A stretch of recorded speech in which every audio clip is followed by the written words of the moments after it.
match week is going to be absolutely critical for us. So we've got to put our absolutely strongest side here. And I know we've got a lot of tough fixtures either side of both of those games with Liverpool and United looming. So, but that's football for you, right? If you want to beat the best, you got to put out the best and see where that is. But did the team have one eye on the game? I don't think so. They're professionals. They've got to go out, get the job done.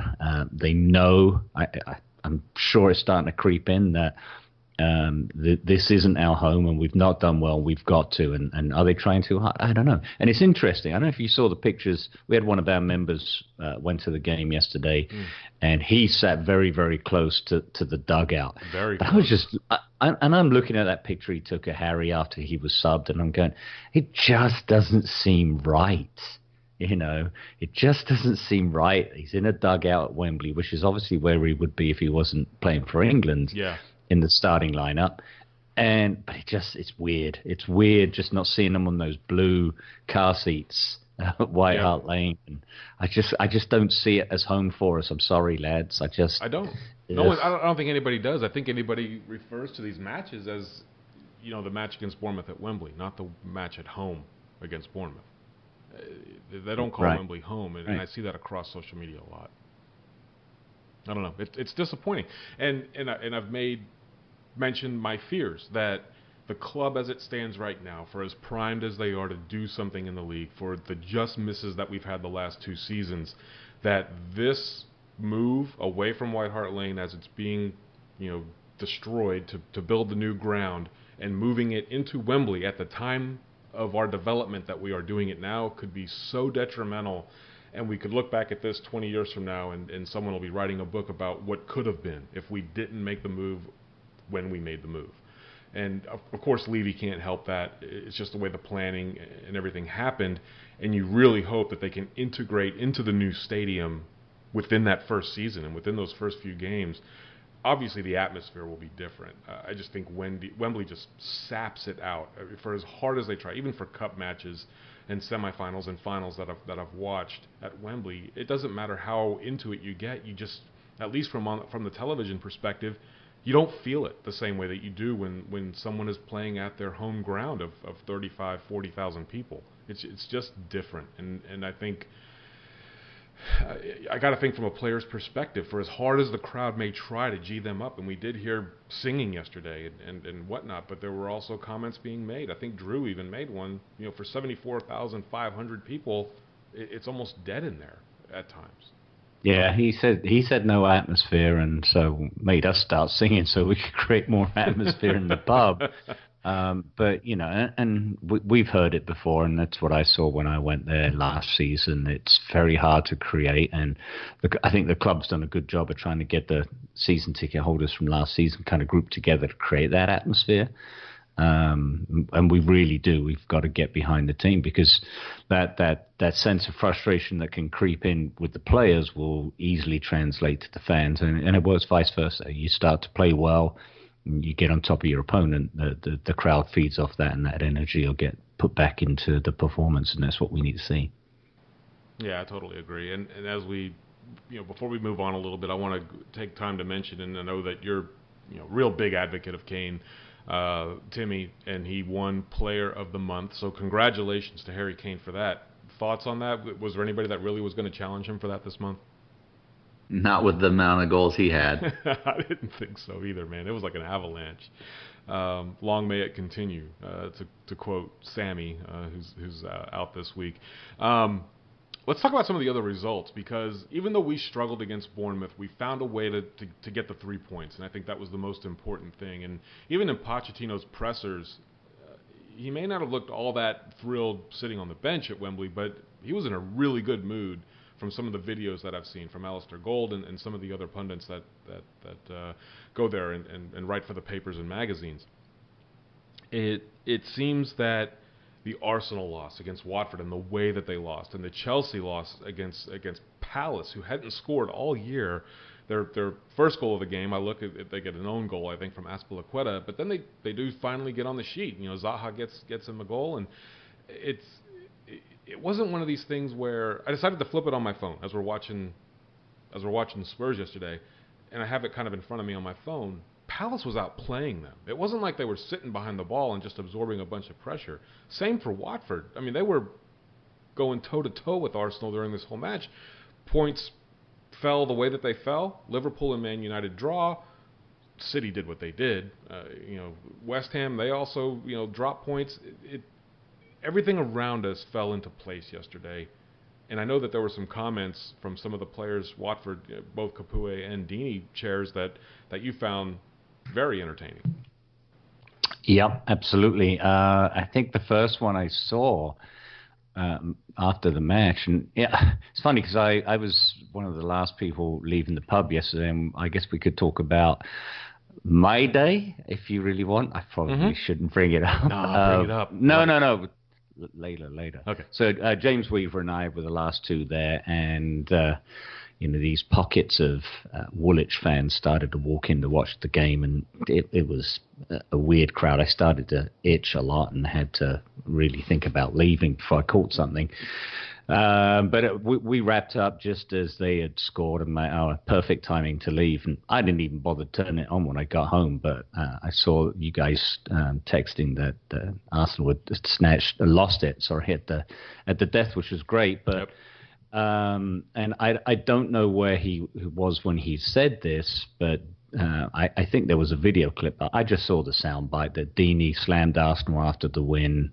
He said they shrink when they're challenged and they lack cojones. And I thought that was a very bold statement for someone who just beaten them, that's not on the sidelines making an observation, but actually have been in the game to actually make that statement is very bold. But I think we've determined that over the last few years, when their backs are up against the wall, they don't do a very good job. And then, of course, we had Capoue, who simply said, Arsenal was the enemy, it's in my blood. I know he didn't leave us on the best of terms, and how deep that blood runs, but it's a nice statement to make, because we don't see a lot of these become controversial when it's kind of lopsided in the commentary and not that necessarily balanced opinion. These are clearly not balanced opinions. They pretty much said, Arsenal, you're a bunch of fuckwits, and Arsenal Fan TV proved it later on. That was comical. Blood. Yeah, they did blood. Fam. You understand? That's the best part. It just makes your day because Arsenal Fan TV is going to come out and it's going to be classic viewing. Although I think it's starting to be a little bit contrived. It's the same shit. So anyway, we'll just laugh at the result. But I thought bold statements by those players, but fair play to them for making. Yeah, and it used to be that our team in North London was the one identified as the team with the soft underbelly, and we've talked at great length that is no more. It is Arsenal, and they do have, for whatever reason, I don't think it's a reflection of the manager. I really don't. I just think it's the players themselves, that as soon as you can put your foot on their throat, so to speak, you may as well just reach down and slit it, because they're not going to fight. They're just going to roll over and die. And that's just the way we like it. So let's get into this week that's coming up. Real Madrid, obviously, Tuesday is going to be a massive match at the Bernabeu. No Dele. It'll be the third of his 3-game suspension, but he will be able to play against them at Wembley when the reverse fixture happens. Tim, when you look ahead to Tuesday, first of all, is anyone going to go to the pub? I can't. I'm so distraught. Yeah, I'll be going. I'm not traveling till Wednesday, and I am taking Tuesday afternoon off, and I'm going to go to the Irishman to watch it. Oh, good for you. I got audits this week. I can't do it. I'll be in the cone, as they say. So as we get into Real Madrid, Tim, I know you want to start off with the injuries. So let's do the injury update. Tim's master of the macabre, pulled hamstring, niggle in the back, whatever we got going on for injuries. And let's go ahead and knock them both out. Let's do Real Madrid and Liverpool as we get ready to preview. Okay, so for Real Madrid, you're going to have 3 players out for sure. Kovacic is out with a groin injury. Bale is out with a calf injury. And then Dani Carvajal is recovering. This is an odd one. He has an infection in the membrane around his heart. But, I mean, I don't think it's life-threatening or anything like that, but he's been ordered to rest by doctors, so he's definitely not available. Okay. Keylor Navas is still recovering from an injury he suffered on international duty with Costa Rica. He missed this past weekend's match against Getafe, but he is still day-to-day, so he could face us. So whether or not we'll see their starting keeper is still up in the air. Unfortunately, Benzema and Marcelo were able to return to action after both being out prior to the international break with injury. And Marcelo, man, he's such a good player. That's going to be a tough one. As far as Liverpool, you have 3 players out. Sadio Mane picked up a hamstring injury on international duty with Senegal. He'll be out for up to 6 weeks. Nathaniel Klein's still out with a back injury that has kept him out all season. And Adam Lallana is recovering from a thigh injury he picked up in August in the Audi Cup. And he recently, this past week, headed off to a clinic in Qatar to see a specialist where he met up with Xavi. And so those 3 will be out. As far as Tottenham injury updates, as Cherries alluded to earlier, Ben Davies did come down with an illness that caused him to miss the match against Bournemouth. Post-match, Poch didn't seem too confident that he would recover in time for Real Madrid, so that's going to be a concern. With Dembele, he's recovering from his ankle injury.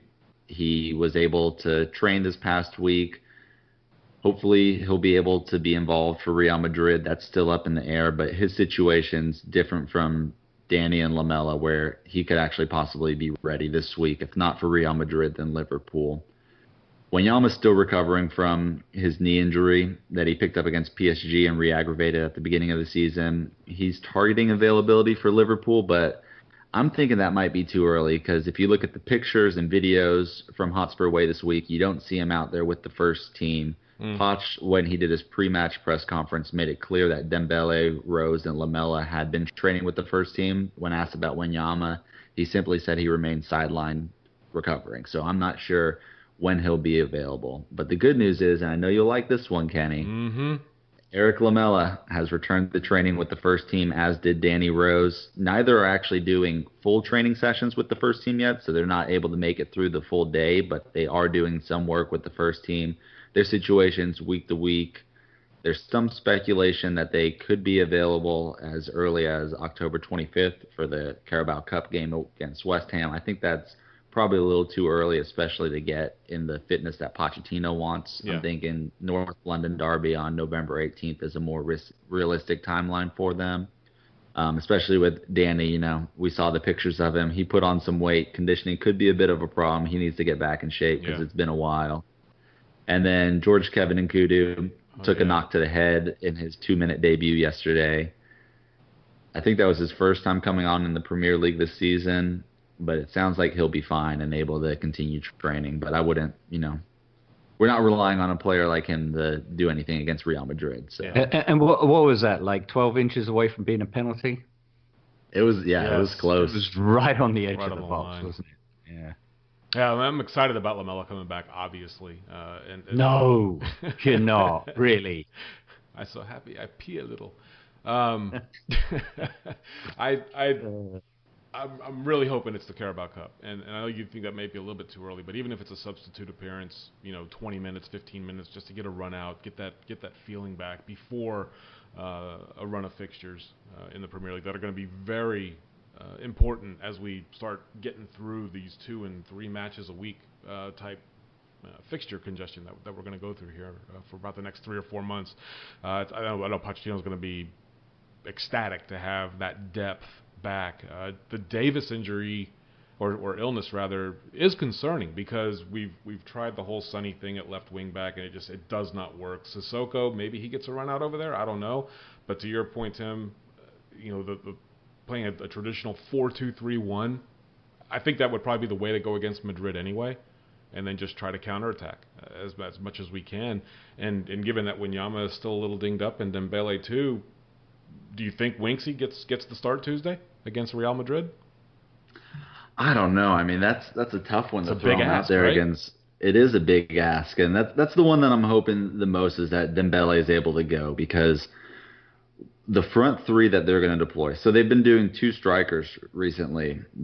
We'll probably see Ronaldo and Benzema up top with Isco sitting behind them as the center attacking mid. And Isco's been on fire this season. He's got 2 goals and 2 assists already in La Liga. You know, it was just a couple months ago people were talking about him being out of the first team, possibly being sold.